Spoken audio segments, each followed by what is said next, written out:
ଭାରତର ସବୁଠାରୁ ସାହସୀ ଆଉ ଲୋକପ୍ରିୟ ଫିଲ୍ଡ ମାର୍ଶାଲ ମାନିକ ଶାହା ବାହାଦୁର କହିଥିଲେ, ଯଦି କିଏ କହୁଛି ମୋତେ ମରଣକୁ ଡର ଲାଗେନି, ସେ ମିଛ କହୁଛି କିମ୍ବା ସେ ଗୋର୍ଖା ହୋଇଥିବ। ଫ୍ରେଣ୍ଡସ୍, ଆଜି ମୁଁ ଭାରତର ସ୍ଥଳ ସେନାର ସବୁଠାରୁ ବାହାଦୁର ରେଜିମେଣ୍ଟ ଗୋର୍ଖା ରେଜିମେଣ୍ଟ ବିଷୟରେ କହିବି, ଯାହାର ବଳିଦାନ ଦେଶ ପାଇଁ ଅମର ହୋଇ ରହିଛି। ଯେତେବେଳେ ବ୍ରିଟିଶମାନେ ଭାରତକୁ ତାଙ୍କ ଅଧୀନରେ କରିସାରିବା ପରେ ସେ ଭାରତର ପଡ଼ୋଶୀ ନେପାଳକୁ ଅଧିକାର କରିବା ପାଇଁ ନେପାଳ ଉପରକୁ ଆକ୍ରମଣ କଲେ, ସେତେବେଳେ ତାଙ୍କ ସାଙ୍ଗର ସାମ୍ନା ହେଲା ନେପାଳର ଗୋର୍ଖା ଆର୍ମି ସହ, ଯିଏକି ବ୍ରିଟିଶ ସେନାକୁ ଧୂଳି ଚଟାଇ ଦେଲେ। ସେହି ଯୁଦ୍ଧର ନାଁ ରଖାଗଲା ଗୋର୍ଖା ୱାର। ସେଇଠୁ ବ୍ରିଟିଶମାନେ ସିଦ୍ଧାନ୍ତ ନେଲେ ଯେ ବ୍ରିଟିଶ ଆଉ ଭାରତୀୟ ସେନାରେ ଗୋର୍ଖାମାନଙ୍କୁ ସାମିଲ କରାଯିବ। ବ୍ରିଟିଶ ଭାରତୀୟ ସେନାରେ ଟୋଟାଲ 10ଟା ଗୋର୍ଖା ରେଜିମେଣ୍ଟ ଗଠନ କରାଗଲା। 1947ରେ ଦେଶ ସ୍ୱାଧୀନ ହେବା ସମୟରେ ନେପାଳ, ଭାରତ ଆଉ ବ୍ରିଟିଶ ମଧ୍ୟରେ ତ୍ରିପାକ୍ଷିକ ଏଗ୍ରିମେଣ୍ଟ ହେଲା।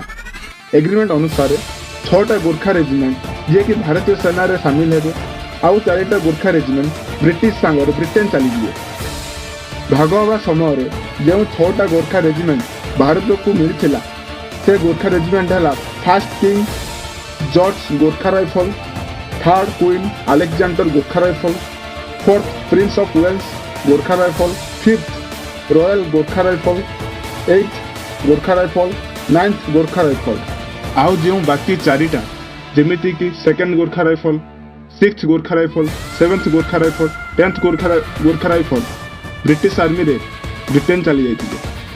किंतु ब्रिटिश आर्मी कहले जदि निज निज रेजिमेंट सह ब्रिटेन आस बोली या बाध्यतामूलक नथिला।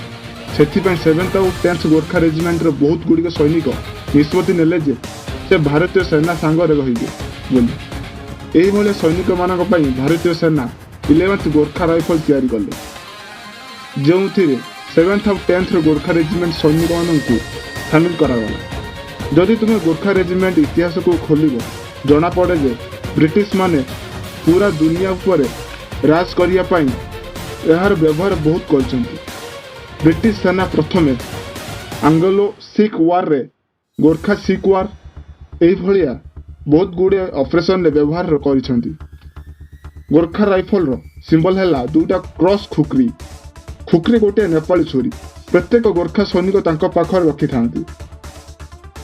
गोरखा रेजिमेंट युद्ध डाकर हैला जय महाकाली आयरे गोरखाली। जो न्यू ऑफिसर गोरखा रेजिमेंट रे जॉइन हुआंती सेमानंको गोरखाली भाषा शिखिबाकू पड़े। फ्रेंड्स, गोरखा राइफल बहुत गुड़िक साहसिकतार कहानी अच्छी। मु तुमको कहले पूरा दिन पड़े किंतु सरीबनी। 2010 मसीह गोटे गोरखा ऑफिसर रिटायर होई से दिन से घर को ट्रेन में फेरुला। हठात ट्रेन वेस्ट बेंगल गोटे सुनसान जगार अटकिला। से ट्रेन में 40टा लुटेरा ट्रेन ऊपर को चढ़ी ट्रेन लोक मानू लुटिबा लगिले। यही खबर जेतेबेले से गोरखा ऑफिसर को जना पड़ा, से तार खुकरी काढ़ी से एकाटिया तांको ऊपर को आक्रमण कला। से आक्रमण में 8 जन को से मारिदेला आउ 13 जन को से इंजोर्ड करदेला, जहाँफल आउ जी बाकी रहिले से डरिकी पलई गले।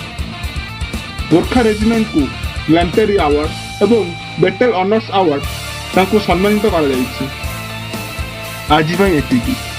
जदि तुम अधिका जानापी चाहूच आम वेबसाइट विजिट कर, जहाँकि डिस्क्रिप्शन लिंक अच्छी।